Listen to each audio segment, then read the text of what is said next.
सभी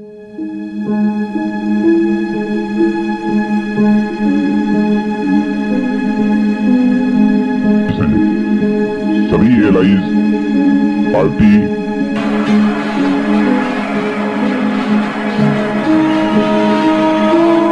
17 सितंबर 1950 में गुजरात के वडनगर में जन्म होता है नरेंद्र मोदी का। वो भी एक मिडिल क्लास फैमिली में जन्म लिए थे। उनके माता पिता के 6 बच्चे थे और जिसमें से कि वो तीसरे नंबर के बच्चे आते हैं। उनके पिता का नाम दामोदर दास मूलचंद मोदी था और उनकी माता का नाम। इनकी फैमिली घांची कम्युनिटी से बिलोंग करती है और ये एक बैकवर्ड क्लास के तौर पे कैटेगराइज्ड है। आपको बता दूं कि अभी करंटली जो हमारे पीएम हैं वो यही हैं, मिस्टर नरेंद्र मोदी। अब आप में से कई लोग ये सोच रहे होंगे कि इतने गरीब घर का लड़का इतनी बड़ी पोस्ट पे कैसे, एक पीएम कैसे बन गया।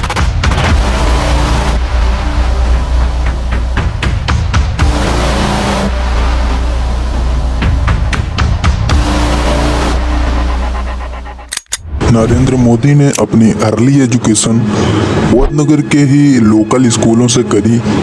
मोदी अपने शार्प इंटेलेक्ट और क्यूरियोसिटी की वजह से काफ़ी जाने जाते थे उस समय पर। 1967 में इनकी हायर सेकेंडरी एजुकेशन भी कंप्लीट हो गई। वडनगर से ही वो भी हुए थे।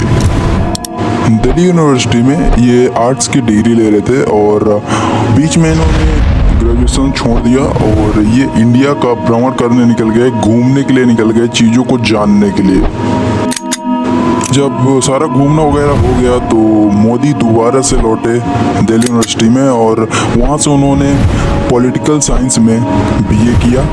1978 में इन 1983 इन्होंने पॉलिटिकल साइंस से ही मास्टर्स भी किया।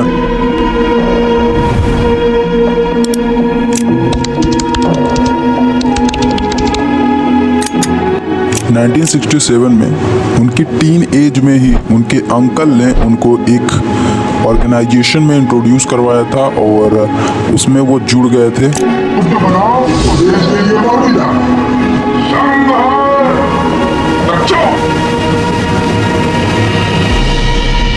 जिसका नाम था RSS, राष्ट्रीय स्वयंसेवक संघ।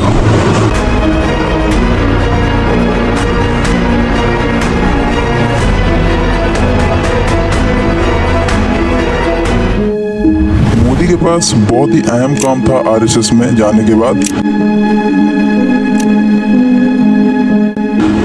कुछ ऐसा था कि ये आइडियोलॉजी को प्रमोट करते थे और प्रिंसिपल्स को प्रमोट करते थे, जो कि सोशल सर्विसेज, हिंदुत्व पर काफ़ी ज़्यादा जोर देता था। और यहीं से शुरू होती है नरेंद्र मोदी की political career.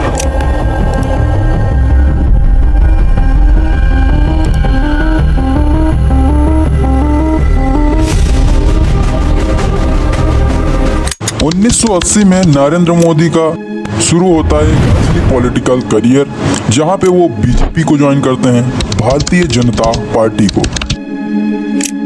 Modi became the full time worker in BJP और जस्ट बिकॉज की आइडियोलॉजिकल जो चीज़ें थी वो मैच होती थी बीजेपी और आरएसएस में, जिस वजह से उनको डायरेक्ट एंट्री मिल गई।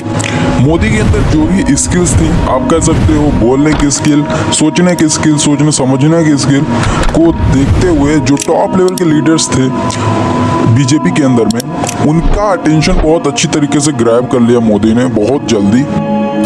इन 1990 मोदी का ऑलरेडी बहुत ज़्यादा नाम बन चुका था। मोदी की वेरियस ऑर्गेनाइजेशनल रोल्स, चाहे तो वो नेशनल लेवल पे हो या तो स्टेट लेवल पे हो, बहुत ज़्यादा क्रूशियल रही है फॉर द पार्टी।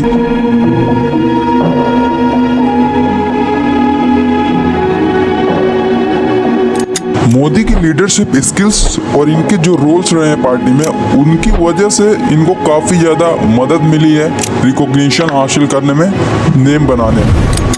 बीजेपी के जो टॉप लीडर्स थे उनके ही सपोर्ट की वजह से मोदी काफ़ी आगे तक पहुंचे क्योंकि मोदी ने जो अपनी स्किल्स के दम पे जो नेम फेम बनाया था पार्टी में, just because of that party leaders उनको काफ़ी ज़्यादा हेल्प कर रहे थे और सपोर्ट कर रहे थे। तो फिर इस कॉज का इफेक्ट यही हुआ कि आगे चल के 1990s में इनको जनरल सेक्रेटरी बना दिया गया बीजेपी में। अब आ जाता है 2001 की बात, जहां पे मोदी को बना दिया जाता है CM, chief minister of Gujarat.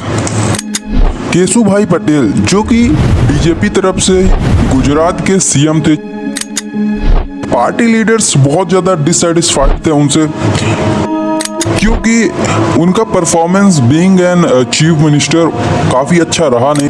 Earthquake इन गुजरात 26 जनवरी 2001 में एक बहुत ही भयंकर अर्थक्वेक आया, और जिस चीज़ को बहुत अच्छे तरीके से मोदी जी ने हैंडल किया था, जिसने मोदी की इमेज को और अच्छा बना दिया पार्टी लीडर्स की नज़र में।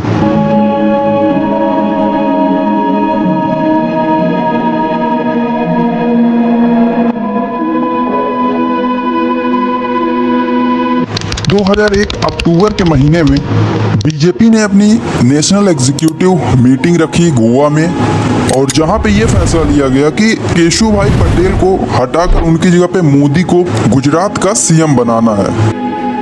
फिर 7 अक्टूबर 2001 को मोदी को सीएम बना दिया जाता है, रिप्लेस करके केशुभाई पटेल को। चलो अब बताता हूँ कि आखिर कैसे पीएम मोदी पीएम बने, इंडिया के प्राइम मिनिस्टर की सीट पे कैसे बैठे। आखिर इसकी भी कोई जर्नी रही होगी।